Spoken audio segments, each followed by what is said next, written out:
Hello मेरे दोस्तों। क्या हाल है, क्या हाल है, क्या हाल है? क्या हाल है आप सबके? बढ़िया चल रही है एकदम पढ़ाई, मक्खन तरीके से?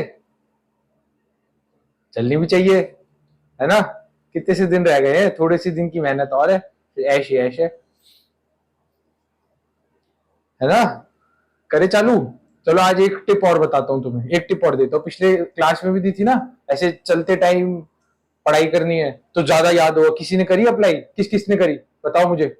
करी भाई? अच्छी लगी? है ना पॉजिटिव इफेक्ट? करते रहना, बहुत अच्छी लगेगी तुम्हें ये ट्रिक। तुम ना यही अप्लाई करोगे, फिर तुम्हें मजा आएगा इसमें। इससे ना नींद नहीं आती। जब तुम चलते हो ना, उससे नींद नहीं आती। अगर तुम बैठ के पढ़ोगे ना, तो तुम पहले तो बैठोगे, फिर हल्का सा टिल्ट होगे, फिर लेट जाओगे, फिर तुम्हें नींद आ जाएगी। इसलिए बैठ के नहीं पढ़ना चाहिए, खड़े होके ही पढ़ो। ये प्रो टिप थी। एक और टिप देता हूँ आज। आज ना मतलब अब से ट्राई करना, सुबह उठ के पढ़े। जो थ्योरी सब्जेक्ट्स है ना, ऑडिट, लॉ, ईएस, एसएम, या फिर कोई टैक्स, डायरेक्ट टैक्स, इनडायरेक्ट, जिसमें इनडायरेक्ट टैक्स जिसके अंदर तुम्हें थ्योरी पढ़नी पड़ती है, उसे सुबह सुबह पढ़ो। सुबह सुबह ना दिमाग एकदम फ्रेश उठता है, तुम कुछ सोचते नहीं हो उस टाइम पे। तो क्या होता है, उसकी एफिशिएंसी बहुत बढ़ जाती है। इसलिए ना सुबह उठ के पढ़ा करो थ्योरी सब्जेक्ट जो भी हो। लॉ, कॉस्ट, ईएस, एसएम, जो कि थ्योरी से रिलेटेड है। कॉस्ट जैसे एससीएमपी, जो फाइनल में थोड़ा सा थ्योरी है ना। तो जो जैसे वो प्रिज्म प्रिज्म कॉस्टिंग और पिरामिड, ये सब है जो भी है, इनको ना ट्राई करो सुबह सुबह पढ़ने का। जो भी थ्योरी से रिलेटेड चीजें हैं, ये जल्दी याद होती है, और क्योंकि दिमाग सुबह सुबह बहुत फ्रेश रहता है, और चल के तो पढ़ना ही है। दोनों एक साथ करके देखो, एफिशिएंसी 200% हो जाएगी जो भी तुम पढ़ रहे हो उससे। तुम सोओगे नहीं, नींद नहीं आएगी तुम्हें कभी भी। चलो चालू करते हैं एक बहुत इंटरेस्टिंग टॉपिक। पिछले बार में फॉरेंसिक अकाउंटिंग करा था ना, अब करेंगे हम ड्यू डिलिजेंस। बहुत से उससे मतलब इसी का ही पार्ट है। देखो तीन चीज आती है, इन्वेस्टिगेशन, ड्यू डिलिजेंस और फॉरेंसिक ऑडिट। फॉरेंसिक ऑडिट तो पिछली बार डाल दिया, अब ड्यू डिलिजेंस डाल रहे हैं, इन्वेस्टिगेशन बाद में डालते हैं। तो अब ड्यू डिलिजेंस अच्छे से चालू करते हैं। ड्यू डिलिजेंस होता क्या है, पता है मतलब इसका? बताओ, लिखो कमेंट बॉक्स में। नहीं पता तो मैं बताता हूं तुम्हें ड्यू डिलिजेंस का क्या मतलब होता है। तो क्या होता है ड्यू डिलिजेंस, फॉर एग्जाम्पल ऐसे मान लो, ये मान के चलो, ए कंपनी है, ये एक मेरा हाथ है, ये ए कंपनी है, और एक मेरा हाथ है, बी कंपनी है, ठीक है? दिख रही है ना दोनों कंपनी? अब ना ए कंपनी जो है, ये चाहती है कि मैं बी कंपनी को खरीद लूं। तो ए कंपनी ऐसे खरीद लेगी उसे, बी कंपनी को, है ना? अब कई पैसे लगा के ऐसे खरीद लेगी, तो इसका मतलब कंट्रोलिंग इंटरेस्ट ए कंपनी का बी कंपनी में आ जाएगा। ऐसे ए ने बी को खरीद लिया, तो बी को जब वो खरीदेगी, ए कंपनी जब बी को खरीदेगी, तो वो देखेगी ना कि बी कंपनी खरीदने लायक है भी या नहीं है। अरे वो मार्केट में बढ़ती नहीं करती, वो खरीद बिकने लायक है ही नहीं कंपनी, बेकार कंपनी, तो क्यों खरीदेगी ये कंपनी? अगर ए कंपनी को बी कंपनी से फायदा नहीं होगा, तो क्यों खरीदेगी ये कंपनी बी कंपनी को? बताओ, नहीं खरीदेगी ना। ए कंपनी बी कंपनी को जब खरीदेगी जब बी कंपनी में उसे फायदा दिखेगा। समझ रहे हो क्या कहना चाह रहा हूं मैं? क्या कहना चाह रहा हूं बताओ? बताओ, लिखो लिखो कमेंट बॉक्स में, बताओ मेरे को क्या कहना चाह रहा हूं मैं ये कहना चाह रहा हूं, अगर ए कंपनी को बी कंपनी से फायदा होगा, तभी तो बी कंपनी को खरीदेगी ना ए कंपनी। पता चले बी कंपनी को खरीदा और ए कंपनी का प्रॉफिट और खत्म हो गया, ऐसा काम थोड़ी करेगी ए कंपनी। ए कंपनी तो ऐसा काम करेगी, ए और बी दोनों मिलकर बहुत बड़ा बिजनेस बना दे, है ना? यही तो होता है। क्यों करती है कंपनी एक्वायर या मर्ज? क्यों करती है? ताकि जो खुद कंपनी, उसकी कैपेसिटी एफिशिएंसी बढ़ जाए, वो मार्केट में और जल्दी ग्रो कर पाए। ग्रो करने का तरीका एक एक्विजिशन। तो अब वो ए कंपनी जब बी कंपनी को खरीदेगी ना, तो बी कंपनी को ढंग से चेक करेगी, बी कंपनी में कोई गड़बड़ घोटाला तो नहीं है, उसकी ड्यू डिलिजेंस करेगी। इसको बोलते हैं ड्यू डिलिजेंस। अब वो बी कंपनी की ड्यू डिलिजेंस कैसे करेगी? उसकी फाइनेंशियल स्टेटमेंट देखेगी, उसके टैक्सेशन देखेगी कि भाई अगर हम बी कंपनी को लेंगे तो ए कंपनी के टैक्सेशन पे क्या क्या इफेक्ट आएगा, कि वो अपने लॉसेस को सेट ऑफ कर पाएगी, या फिर उसकी रेवेन्यू बढ़ेगा नहीं बढ़ेगा, उसकी कॉस्ट कम। अब ए कंपनी का अलग प्लांट चल रहा है ना, और बी कंपनी का अलग प्लांट चल रहा है। अब ये क्या करेंगे, एक ही प्लांट बना देंगे बड़ा, बी कंपनी का प्लांट खत्म करके थोड़ा सा प्लांट बड़ा करेंगे, और ए और बी कंपनी एक ही प्लांट से प्रोडक्शन करके ज्यादा सेल कर पा रही है मार्केट में। तो उससे क्या होगा, दोनों कंपनी का फायदा हो गया। ए और बी मिली और दोनों का रेवेन्यू बढ़ गया। पहले मान लो ए कंपनी मान रही 100 रुपए का माल बेच रही थी, बी कंपनी भी 100 रुपए का माल बेच रही थी, अब ये दोनों मिलकर 250 रुपए का माल बेच रहे हैं, तो 50 का फायदा हुआ नहीं हुआ? साइनर्जीज इफेक्ट आए। अब ए और बी कंपनी, मान लो ए कंपनी 50 रुपए का माल खरीद रही थी, बी कंपनी 50 रुपए का खरीद रही थी, टोटल 100 का खरीद रहे थे। अब ये क्या करेंगे, 100 रुपए का माल 80 रुपए में मिल जाएगा, क्योंकि बल्क में हो जाएगी परचेज। अब दोनों कंपनी मिलेंगी, तो फिर वो सप्लायर से ज्यादा मार्केट वो डिस्काउंट की बात कर सकते हैं ना, कि हाँ भाई तुम मेरे को ज्यादा डिस्काउंट दो, मैं तो ज्यादा माल खरीद रहा हूं तुमसे। ए कंपनी यही बोलेगी कि मैंने बी को खरीद लिया है, अब तो अब मेरी परचेज ज्यादा हो गई है, अब मेरे को ज्यादा डिस्काउंट दो, बोलेगी नहीं बोलेगी? तो उस हिसाब से दोनों को फायदा हो गया। अब ए कंपनी ने बी को एक्वायर कर रहा तो दोनों का फायदा हो गया। अब वो कब होगा दोनों का फायदा? जब बी कंपनी ए कंपनी बी कंपनी को खरीदेगी। और बी कंपनी को कब खरीदेगी? उसका ड्यू डिलिजेंस करके। अब ड्यू डिलिजेंस क्या होता है? ड्यू डिलिजेंस मतलब उसकी फाइनेंशियल्स को ढंग से स्टडी करके कि उसके अंदर कोई घोटाला तो नहीं, उसकी मैनेजमेंट कैसी, उसकी इंप्लॉइज कैसे है, उसका प्लांट कहाँ पे है, सब कुछ देखेगी वो, एवरीथिंग इंफॉर्मेशन। वो सैप कैसा यूज कर रही है ना, कहां पे है वो कंपनी, उसका फैक्ट्री लेआउट कैसा है, उसका प्रोडक्शन प्लानिंग कैसे, सब कुछ देखेगी वो। तभी तो बी कंपनी को खरीदेगी ना, ड्यू डिलिजेंस करेगी, उसका छानबीन खोजा खानी बिल्कुल उसके अंदर घुस जाएगी। जैसे हमने फॉरेंसिक्स में घुसे थे ना, ऐसे ड्यू डिलिजेंस में भी ना बस बी कंपनी के अंदर घुस जाएंगे। उसके ढंग से फाइनेंशियल्स को स्टडी करेंगे कि अगर ये यहां आती है तो क्या होगा, ये यहां आती है तो क्या होगा, अब बी आएगी ए के अंदर तो कैसे कैसे हमारे ऑपरेशन पे इफेक्ट आएगा, हम कैसे फायदा ले सकते हैं। मर्जर एक्विजिशन के टाइम ड्यू डिलिजेंस होता है। कैसे होता है? जब एक्वायर करती है कोई कंपनी या कोई दो कंपनी मर्ज होती है तब होता है ड्यू डिलिजेंस। आई बात समझ में? चलो चालू करते हैं। ड्यू डिलिजेंस का मतलब समझ आ गया। और क्लासिफिकेशन करनी है ड्यू डिलिजेंस की। कैसे करेंगे क्लासिफिकेशन ड्यू डिलिजेंस की? क्लासिफिकेशन करनी है हमें ड्यू डिलिजेंस की। इसकी मेमोरी टेक्निक है, we have personal and commercial flight. अरे कोई होगा बंदा अमीर आदमी जिसके पास होगी फ्लाइट, वो कहता है मेरे पास पर्सनल एक फ्लाइट और एक कमर्शियल फ्लाइट भी है। फ्लाइट की स्पेलिंग FLIGHT होती है, बट ये FLITE वाला फ्लाइट है, बस ऐसे याद रखना है तुम्हें। ठीक है, हो गया क्लासिफिकेशन याद। We have personal and commercial flight. ठीक है, पर्सनल से क्या आता है कि भाई अब ड्यू डिलिजेंस करेगी वो क्या क्या देखेगी, देखते हैं कि भाई एंटिटी की पर्सनल पॉलिसीज, मतलब पर्सोनल पॉलिसीज कैसी है, जो इंप्लॉइज काम कर रहे हैं उसकी पॉलिसीज कैसी है कंपनी की, वो इन लाइन है। मतलब अगर जो यार हम क्या है, चलते चलते ऑपरेशंस खरीदेंगे बी कंपनी का, चलते चलते बंद हो गए थोड़ी खरीदेंगे, तो बी कंपनी चलती हुई कंपनी खरीद लेंगे ना हम तो उसके जो अंदर इंप्लॉइज काम कर रहे होंगे उसकी पॉलिसीज कैसी बनी हुई है, कंपनी ने कैसी पॉलिसीज बना रखी है, वो चीज हम चेक करेंगे, वो इनलाइन है या नहीं है। अगर वो कोई चेंज मांगते हैं कि हाँ भाई हमें कभी चेंज करनी है, तो वो चेंज सूट करती है नहीं करती, साथ साथ रिस्ट्रक्चरिंग हो जाएगी नहीं हो जाएगी उन पर्सनल पॉलिसीज की, हम वो चीज चेक करेंगे। फिर आता है क्या करेंगे, हम इवेल्युएट करेंगे उसकी commercial strategy and operational perspective, कैसे कैसे कि whether propose merger create operational strategies. अब क्या है ऑपरेशनल स्ट्रेटजीज का क्या मतलब है कि भाई अगर दोनों कंपनी मिलती है तो फायदा हो रहा है ना, प्रॉफिट बढ़ रहा है, रेवेन्यू बढ़ रहा है, कॉस्ट कम हो रही है, तो बेसिकली प्रॉफिट का अमाउंट बढ़ रहा है हमारा, तो हम क्यों नहीं करेंगे बी कंपनी को, खरीदेंगे क्यों नहीं अगर प्रॉफिट है उसके अंदर। तो ऐसे कमर्शियल साइनर्जीज बढ़ गए ना, ऑपरेशनल स्ट्रेटेजीज बढ़ गई हमारी, कॉस्ट कम हो गई, रेवेन्यू बढ़ गया, तो प्रॉफिट बढ़ गया ना हमारा। फिर उसके बाद आता है देखो पर्सनल कंप्लीट, कमर्शियल कंप्लीट। अब आता है फ्लाइट, FLITE। अब एफ से क्या फाइनेंशियल्स देखेंगे हम उसके बुक्स ऑफ अकाउंट्स में देखेंगे कितने एसेट्स है, फिर उसकी फिजिकल वेरिफिकेशन करेंगे, बुक्स अकाउंट्स एसेट्स देखेंगे ना, कितने कितने एसेट्स से वो कितना रेवेन्यू जनरेट कर पा रही है, हम वो चीज देखेंगे। Analysis of books of accounts and financial matters, जितने भी उसके अंदर है, उसकी कोई बोरिंग्स खड़ी है, उसकी कितने लोन्स हैं पेंडिंग है, कितने ट्रेड पेबल है, कितने ट्रेड रिसीवेबल्स, क्योंकि हम तो चलती हुई कंपनी खरीद रहे हैं, बंद कंपनी तो खरीद नहीं रहे हैं, चलती हुई कंपनी खरीदेंगे तो हमें ये सारी चीजें चेक करनी पड़ेगी ना। एक कंपनी को ऐसे कैसे खरीद लेगी किसी चीज को भी? भाई तुम मार्केट में तुम 10 रुपए की चीज लेने जाते हो ना, तो तुम 100 क्वेश्चन करते हो कि ये चीज ठीक है नहीं है, वो करोड़ों का माल है, हर चीज देखी जाएगी, समझ रहे हो?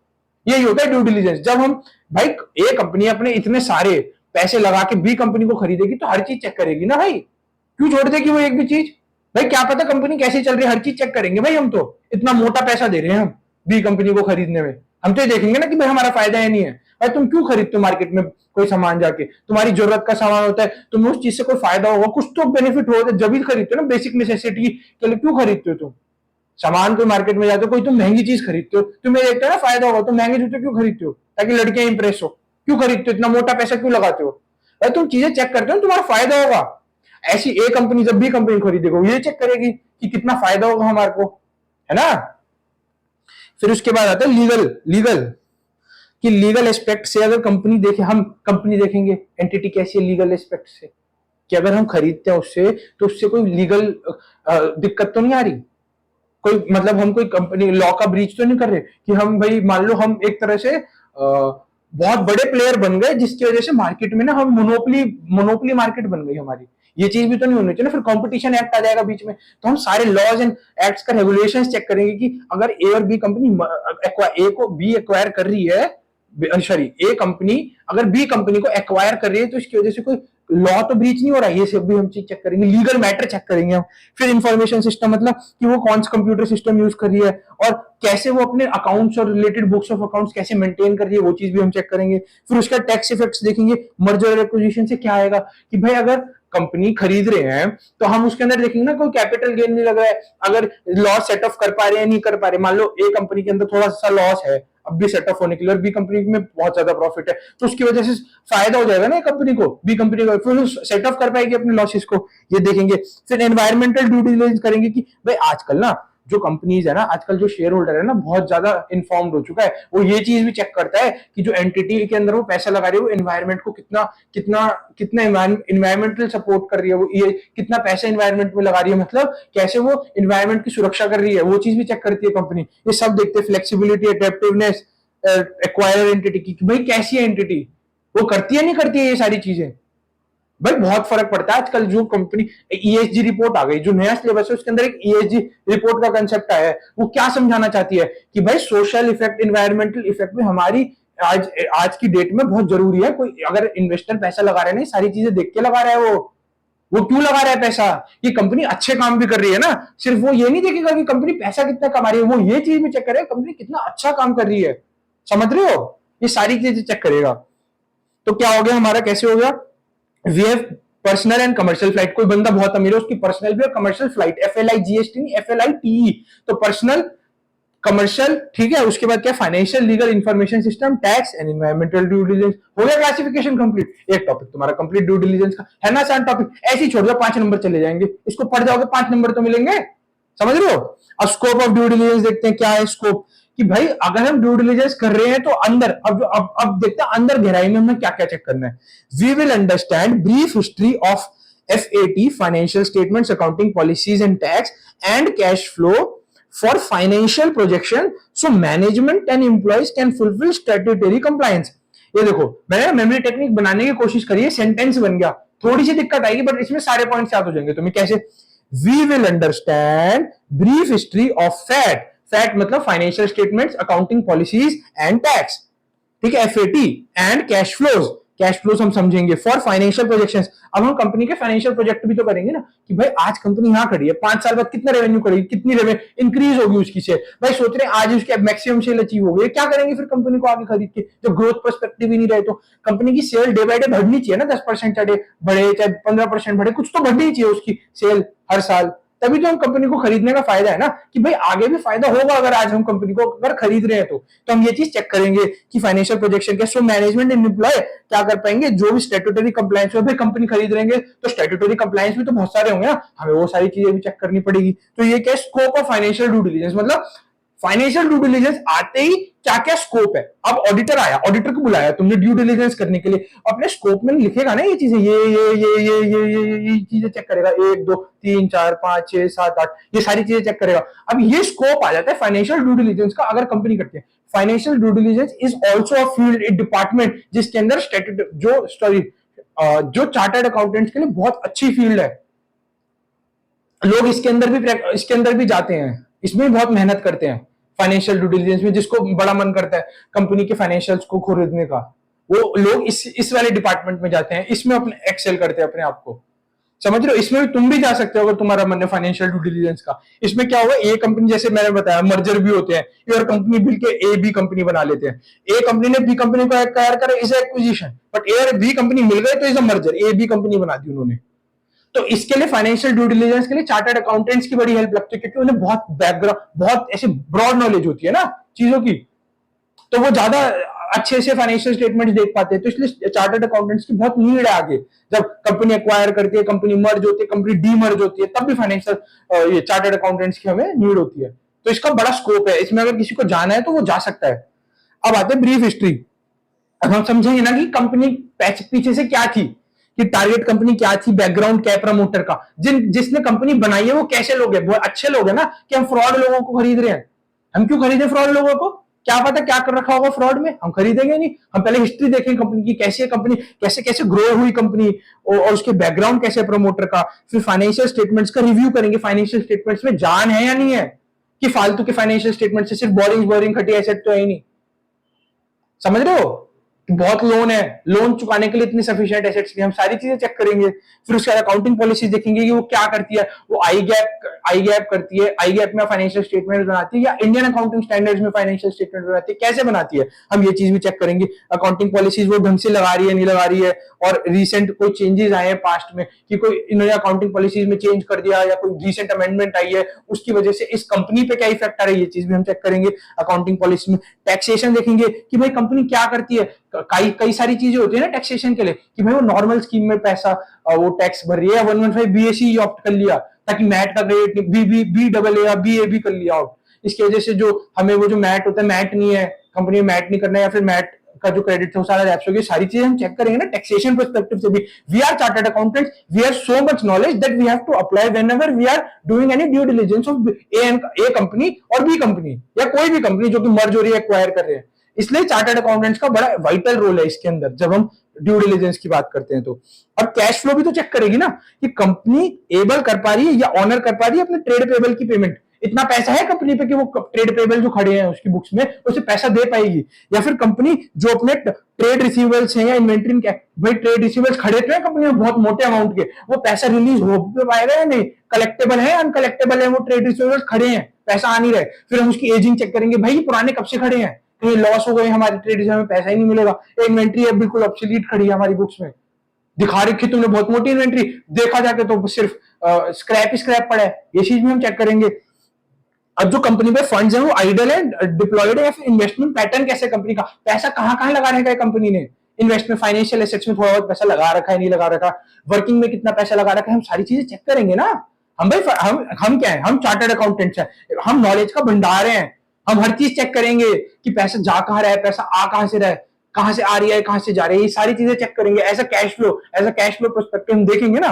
फिर क्या करेंगे, फाइनेंशियल प्रोजेक्शंस, हम आगे 5 सालों का नजरिया देखेंगे कंपनी का क्या है, आगे 5 सालों में क्या से क्या हो जाएगी company for next 5 years, and it's working भी तो देखेंगे ना कि भाई कैसे करिए वर्किंग। अगर 5 सालों में तुम कह रहे हो इतना रेवेन्यू हो जाएगा, कैसे कह रहे हो तुम बढ़ जाएगा रेवेन्यू, क्या है तुम्हारा, बताओ बेस बताओ क्या है, हम वर्किंग देखेंगे उसकी कैसे आ रहा है फाइनेंशियल प्रोजेक्शंस।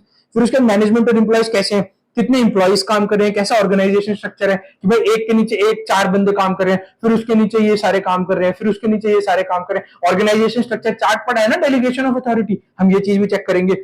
फिर उसके बाद कंपनी जो है सारे लीगली कंप्लायंट है ना, कंपनी सारे जो भी उसके कानून के हिसाब से टैक्स बनते हैं या फिर कोई कानून के हिसाब से उसे कंप्लाई करना है कंपनीज एक्ट के हिसाब से, फिर उसके बाद फैक्ट्रीज एक्ट के हिसाब से, फिर उसका टैक्सेशन के जो लॉज हैं और जीएसटी के जो लॉज है वो सब कुछ कंप्लाई कर रही है ना कंपनी, ये हम चेक करेंगे कि हाँ यार हमारा स्कोप में आता है फाइनेंशियल ड्यू डिलिजेंस क्या है, हमारे स्कोप में सब आता है तो हम सब कुछ चेक करेंगे। हम पैसे ले रहे हैं तो हम अच्छे से आपको सर्विसेज देंगे, हम सारी चीजें चेक करेंगे, हमारे स्कोप में ये सब आते हैं तो हम ये सब चीजें चेक करके ही आपको बताएंगे कि ए कंपनी को बी कंपनी को एक्वायर करना चाहिए या नहीं करना चाहिए। इनिशियल एग्जांपल बता रहा हूँ, ए कंपनी करिए बी कंपनी को एक्वायर, तो सारी चीजें चेक करेगा कौन, चार्टर्ड अकाउंटेंट जो कि ए कंपनी हायर करेगी for B company to acquire. अब क्या होता है, ये चीज भी चेक करेंगे, कोई हिडन लाइबिलिटीज तो नहीं है भाई, पास्ट जैसे वो पूरा फुल पास्ट, पीछे का फुल पास्ट देखेगी, मतलब जो भी उसने हरकतें करी बी कंपनी ने सब देखेगी, उसका निचोड़ निचाड़ के लाएगी, तो इसकी मेमोरी टेक्निक भी ना फुल पास्ट है, जो भी पास्ट में तुमने जो भी गलत काम करे उसकी वजह से कोई लाइबिलिटीज आई है ना, हम सारी चीजें चेक करेंगे, जैसे फुल पास्ट, जैसे फ्यूचर लीज लाइबिलिटी, भाई तुमने पहले लीज पे ले रखा, उसकी फ्यूचर में कोई लाइबिलिटी आ जाएगी, हम चेक करेंगे ना कि तुमने क्या क्या चीजें लीज पे ले रखी है।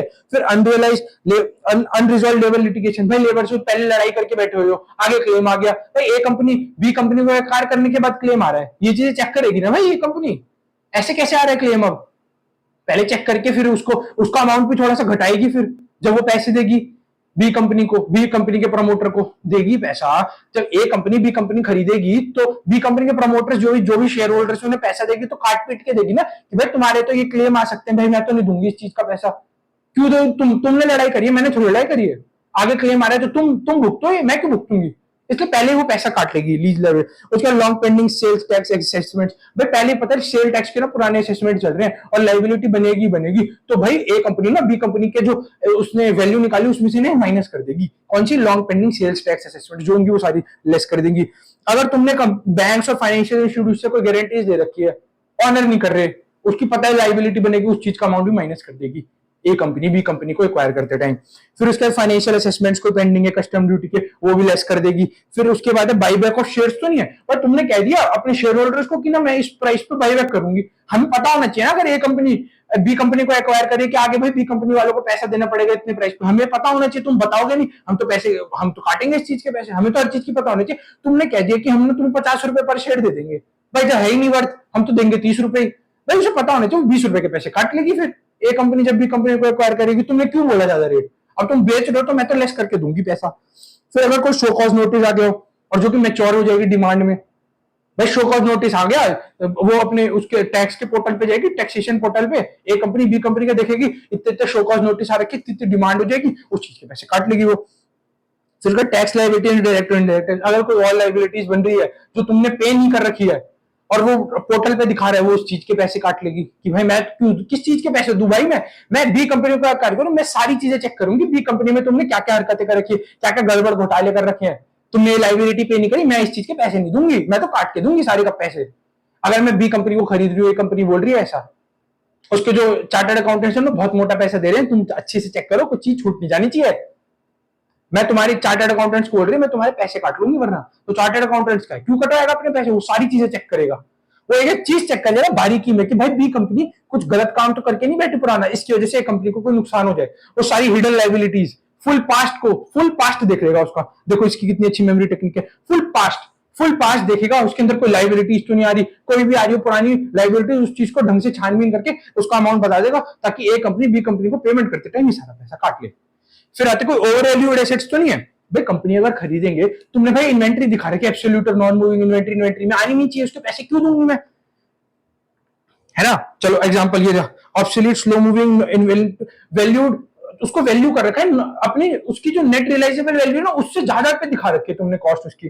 अरे तुम्हें पता है इस चीज का इतना पैसा मिलना ही नहीं है, तो तुम उसे नेट रियलाइजेबल वैल्यू पे दिखाओ जितना पैसा मिलना चाहिए, तुम ज्यादा पे दिखा क्यों रहे हो, इतने पे नहीं दिखाना चाहिए ना तुम्हारे को, उसकी वैल्यू घटाओ घटाओ घटाओ, मैं तो घटा के पैसे दूंगी उसके, मैं तो उसको लेस करके दूंगी पैसे, ठीक है। उसके इन्वेस्टमेंट्स देखेंगे, मैं तुम इन्वेस्टमेंट दिखा रहे हो वो कॉस्ट पे तो दिखा रहे हो, उसकी वैल्यू देख, जैसे फॉर एग्जांपल रिलायंस के शेयर तुमने 4000 पर शेयर पे दिखा रखे, मार्केट में पता चल रहा है उसकी वैल्यू 2500 है, भाई मैं क्यों दूंगी 1500 रुपए एक्स्ट्रा, 4000 की क्यों दूंगी मैं वैल्यू, मैं तो भाई 2500 की, तुम आई चाहे 4000 में खरीदो, तुमने मुझे उससे कोई मतलब नहीं है, आज की डेट में 2500 रुपए का वैल्यू मैं तो 2500 पे दूंगी। ये चीज हम चेक करेंगे कि इन्वेस्टमेंट की कैरिड वैल्यू जो है, नेट रियलाइजेबल वैल्यू या फिर उसकी जो रियलाइजेबल वैल्यू उतनी है ना।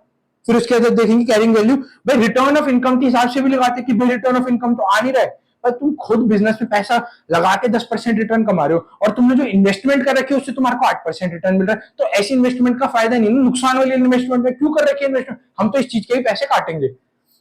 भाई इंटेंजिबल एसेट्स है उसकी जीरो वैल्यू है, तुमने अपने patents, trademarks, franchisee rights, intellectual property rights, goodwill, ये सब इतनी हाई वैल्यू पे क्यों दिखा रहे कि इनकी जीरो वैल्यू है, हम तो सारा पैसा काट लेंगे। उसका लिटिगेटेड एसेट्स और प्रॉपर्टी तो नहीं है, भाई केस चल रहा है तुम्हारी जमीन पे और तुम बिल्कुल हार जाओगे, तुम जमीन, मैं तो इस चीज के पैसे नहीं दूंगी। ए कंपनी ऐसे बोलते हैं बी कंपनी से, इसलिए सारी चीजें चेक करेगी कि कोई लिटिगेटेड एसेट्स और प्रॉपर्टी तो नहीं है, उसकी जमीन पड़ी है कोई बहुत पुश्तैनी नहीं और उसमें लैंड में दिखा रखी है और वो पता चल रहा है कि वो हार जाएंगे केस, भाई इस चीज का तुमने पैसे क्यों जोड़ रखे हैं, मैं तो दूंगी, मैं तो लेस करके दूंगी। ए कंपनी ऐसा बी कंपनी को बोल रही है। फिर उसके बाद अनकलेक्टेड और अनकलेक्टेबल रिसीवेबल्स, भाई पैसे वो बंदा 4 साल से पैसा नहीं दे रहा है, तुमने फाइनेंशियल्स में खड़ा कर रखा है, मैं तो नहीं दे रही इस चीज के पैसे, वो दे ही नहीं रहे, 4 साल हो गए हैं, क्यों दूंगी मैं इस चीज के पैसे। एजिंग चेक करेगी, एजिंग चेक करेगा चार्टर्ड अकाउंटेंट, भाई वो डायरेक्टर खड़ा है तुम्हारी बुक्स में, क्यों खड़ा है भाई, वो 5 साल से खड़ा है, पैसे दे नहीं रहा, फिर भी तुमने दिखा रखा है, मैं तो दूंगी इस चीज के पैसे, खत्म करो, मैं तो पैसे काट के दूंगी।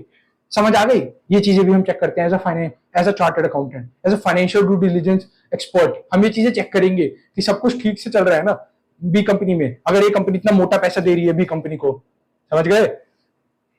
अब देखेंगे work approach to due diligence, कैसे काम करती है ड्यू डिलिजेंस की अप्रोच। अब देखो क्या हुआ,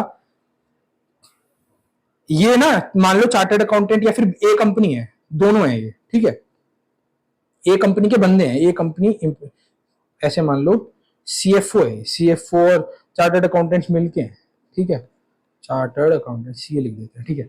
अब ये क्या करेंगे, ये ए कंपनी थी, मैंने तुम्हें एग्जांपल स्टार्टिंग से दिया था, और बी कंपनी टारगेट कंपनी, मतलब बी कंपनी को खरीदना है, तो क्या करेगा, तो सबसे पहले review and reporting of financial statements देगा, फाइनेंशियल स्टेटमेंट्स में क्या क्या चीजें आ रही हैं। फिर हम एक एक चीज को ढंग से एनालाइज करेंगे ना, पहले फाइनेंशियल स्टेटमेंट्स के रिव्यू करेंगे कि क्या क्या चीजें आ रही है फाइनेंशियल स्टेटमेंट्स में, फिर एक एक चीज को गहराई के अंदर पढ़ेंगे, क्या है उस फाइनेंशियल स्टेटमेंट। अगर इन्वेस्टमेंट्स बोल रहे हैं तो पक्का है इन्वेस्टमेंट्स है या नहीं है, प्लांट एंड मशीनरी इतने की बोल रहे हैं, वो इतने की वर्थ इट कैरी करती है या नहीं करती है, कैश इतना बोल रहे इतना है नहीं है, इन्वेंट्री इतने की बोल रहे इतनी की है इन्वेंट्री या नहीं है, इतने के रिसीवेबल्स बोल रहे हैं वो है या नहीं है, और चीज चेक करेंगे ना।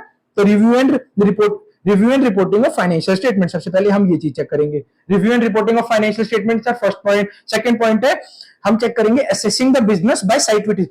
यार तुमने बोल दिया हमारे फाइनेंशियल से जाने, हम जाके अपनी फैक्ट्री लेआउट तो देखेंगे ना कैसा है, भाई वहां जगह वहां पे है भी कुछ नहीं है, देखा चले तो कोई मशीनरी नहीं, सिर्फ जमीन है, बंजर जमीन है, वहां पे काम कर रहे हो, क्या है भाई, हम जाके देखेंगे ना, हम साइट विजिट करेंगे, अपनी साइट विजिट मारेंगे क्या है वहां पे, हम ये सारी चीजें चेक करेंगे। फिर उसके बाद क्या करेंगे हम फिर उसके बाद वर्किंग करेंगे ऑन ड्यू डिलिजेंस। अब देखो हमने क्या देखना है, हमने फाइनेंशियल स्टेटमेंट्स की बैलेंस शीट देखी, पीएनएल देखी, पहला पॉइंट क्या, review and reporting on financial statement, हम सारे बैलेंस शीट आइटम्स देखेंगे, उसकी लाइबिलिटीज देखेंगे, फिर हम वहां पे जाके साइट विजिट करेंगे कि हाँ भाई प्लांट लगा तो हुआ है ना, कि भाई देखा जाए सिर्फ जमीन, सपाट जमीन है, कोई मशीनरी नहीं, कुछ नहीं, कोई काम नहीं, कोई वर्कर नहीं है वहां पे, ये चीजें नहीं होनी चाहिए, हम अपनी 100% तसल्ली करेंगे ना वहां जाके कि है भी नहीं है। फिर उसके बाद working on due diligence process on acquisition company by defining की एरियाज, भाई कौन कौन से तुम्हारे एरियाज हैं, सबसे इंपॉर्टेंट एरियाज है जिसकी वजह से तुम रेवेन्यू जनरेट कर रहे हो, तुम्हारी फैक्ट्री है या नहीं है, उस पर हम वर्किंग करेंगे, उस पर सारी तुम्हारा रेवेन्यू कैसे जनरेट हो रहा है, तुम्हारी कॉस्ट क्या है, उस पर हर चीज पे वर्किंग करेंगे कि हाँ भाई सच तो बोल रहे हैं ना कि इनके इतना रेवेन्यू आ रहा है, इतनी कॉस्ट लग रही है, हम ये सारी चीजें चेक करेंगे। उसके बाद हम ऑफर बनाएंगे, अब हमने सारी चीजों पे काम करा कि भाई हमने सब फाइनेंशियल स्टेटमेंट देख लिए कि इतनी कॉस्ट काटनी थी, भाई इतने की वैल्यू नहीं थी इन्वेस्टमेंट की, हमने पैसा काट लिया, इतने का कैश नहीं था हमने पैसा काट लिया, इतने का रिसीवेबल्स लॉस हो रखा था हमने पैसा काट लिया, और इतने की इन्वेंट्री ऑब्सोलीट थी हमने पैसा काट लिया, फिर हम और इतने की लाइबिलिटीज तुमने कम दिखा रखी थी हमने लाइबिलिटीज बढ़ा के पैसा काट लिया। तो हमें एक ऑफर देगा ए कंपनी बी कंपनी को ऑफर देगा कि भाई तेरी वैल्यू 500 करोड़ रुपए लगी है हमारे हिसाब से, तू 800 करोड़ बोल रहा था बट हमने ये सब काट कुट के तेरे को 500 करोड़ की बनाई है, ऐसे कंप्लीट हो गया ड्यू डिलिजेंस प्रोसेस। है कुछ लगा मुश्किल? देखो पिक्चर में बहुत क्लियर हो गया। पहले क्या करना है, review and reporting of financial statements, उसके बाद क्या है, assessing the business by site visit, भाई जाओ साइट पे देखो कि सब कुछ है ना, बंजर जमीन तो नहीं है, उसके ऊपर प्लांट लगा हुआ है, ये सब चीजें चेक करेंगे, फिर वर्किंग करेंगे, उसने सारा डाटा इकट्ठा कर लिया, उस पर फिर वो वर्क करेगा कि हाँ भाई कंपनी का प्रोस्पेक्ट कितना है, उसकी प्रेजेंट वैल्यू कितनी है, फ्यूचर अगर कोई बेनिफिट आ रहे हैं तो उसकी साइनर्जीज के, कि भाई हमारे हिसाब से कंपनी के तुम 500 करोड़ रुपए दे सकते हो, ऐसा चार्टर्ड अकाउंटेंट बोल रहे हैं जो कि ए कंपनी ने हायर करा है for due diligence of B company, कि तुम अगर बी कंपनी खरीदोगे तुम 500 करोड़ तक तुम नेगोशिएट करके पैसा दे सकते हो, 500 करोड़ से ज्यादा दोगे तुम नुकसान है, कोई भी पैसा 500 करोड़ से ऊपर मत देना। तो उन्होंने ऑफर दे दिया 500 करोड़ रुपए का बाय कंप्लीटिंग ड्यू डिलिजेंस। ये हो गया। इसकी मेमोरी टेक्निक है। रोज क्या है, रोज में क्या है, जो रोज नहीं होती, रोज हर एक लाइन में चलती है ना, रोज वो first row, second row, third row, fourth row, ऐसी ये प्रोसेस है, first process, second process, third process, fourth process. First process क्या है, reviewing and reporting of financial statements. उसके बाद क्या है, ओ से क्या है, ओ से है असेसिंग द, ओ से क्या था, ऑफर, हाँ, prepare an offer based on completing offer, O से ऑफर। डब्ल्यू से क्या, working on due diligence process. और उसके बाद एस से क्या है, एस से site visit, assessing the business by site visit. ठीक है, ऐसे याद रख लेना। इसकी मेमोरी टेक्निक हो गई। क्या है ये, work approach to due diligence. Last topic है, 2 टॉपिक और रहेगा, how to conduct due diligence. ये तो है कि ऐसे प्रोसेस होता है। अब ड्यू डिलिजेंस के अंदर क्या क्या करेंगे, देखो ये है चार्टर्ड अकाउंटेंट, ओपन माइंड से जाएगा, बेस्ट टीम ऑफ पीपल होगी उसके पास, उस पे ऐसे होनहार चार्टर्ड अकाउंटेंट्स होंगे, उसकी बेस्ट टीम होगी पीपल की। फिर ड्यू डिलिजेंस एक्सपर्ट्स, उन्होंने बहुत सारे पहले भी मर्जर करे, एक्विजिशन करे हैं, बहुत सारी कंपनी के फाइनेंशियल स्टेटमेंट्स को स्टडी करा है, पता होगा ना उसे, जब भी तो बेस्ट टीम बनेगी ना। तो बेस्ट टीम कैसे बनती है, एक्सपीरियंस बंदे हो उसमें, उन्हें हर चीज की नॉलेज हो, वो पता लगा सकते हैं। कंपनी ज्यादातर जब एक्वायर या मर्ज करती है ना, बी कंपनी को, कोई भी ए कंपनी खरीदती है बी कंपनी को, उसके अंदर ये झोलझा पाटे होते हैं, उन्हें आइडिया होता है, उस पर वो ज्यादा चेकिंग करेंगे। तो बेस्ट टीम ऑफ पीपल क्यों चाहिए, इसलिए चाहिए।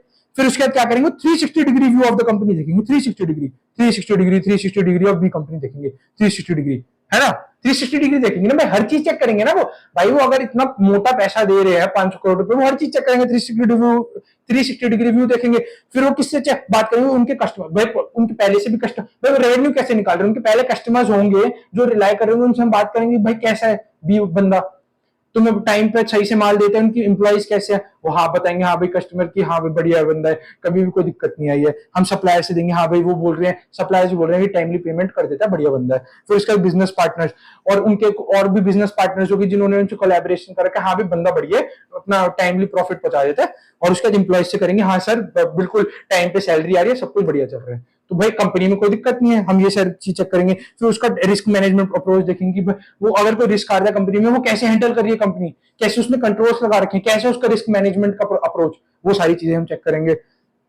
फिर हमने कॉम्प्रिहेंसिव रिपोर्ट बना देंगे जिसके अंदर सारी कंप्लायंसेस बता देंगे कि हाँ भाई हमने ये सब चीजें चेक कर लिया कि हाँ भाई इन्वेस्टमेंट उसकी ठीक है, उसके रिसीवेबल्स ठीक है, उसके लोन ठीक है, उसके कैश ठीक है, उसकी इन्वेंट्री ठीक है, उसका प्रोडक्शन फैक्ट्री बिल्कुल सही सलामत है, प्लांट प्रॉपर्टी बिल्कुल ठीक है, उसकी जमीन पे कोई लिटिगेटेड एसेट्स प्रॉपर्टी नहीं, टेंजिबल एसेट्स उसकी जितने वैल्यू के दिखा रखे हैं वो सब ठीक है। तो हम एक कॉम्प्रिहेंसिव रिपोर्ट बना देंगे सारी चीजें डाल डूल के। ये हो गया तुम्हारा how to conduct due diligence.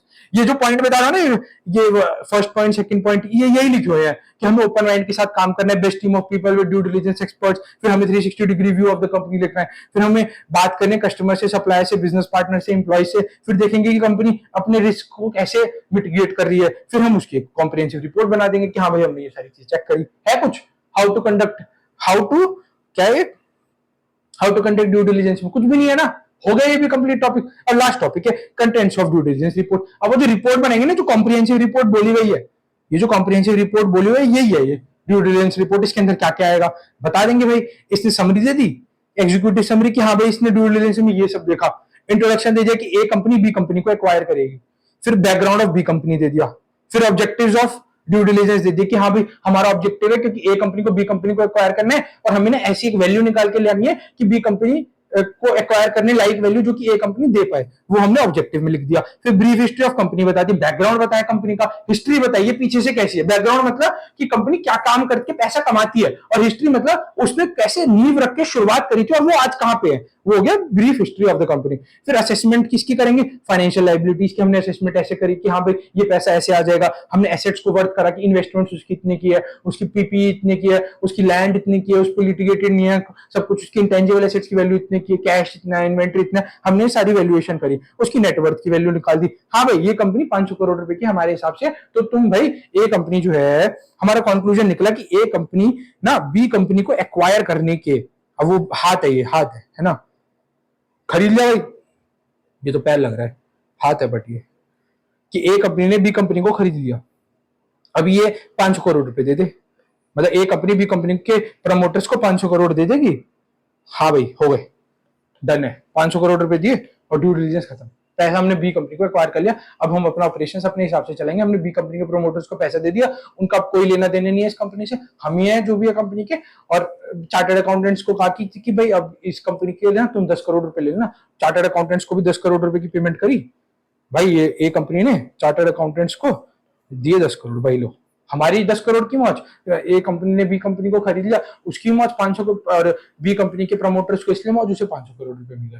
Done है सब कुछ, है कोई चक्कर? इतना आसान चैप्टर है, अब छोड़ दो इसे, कोई फायदा है छोड़ने का?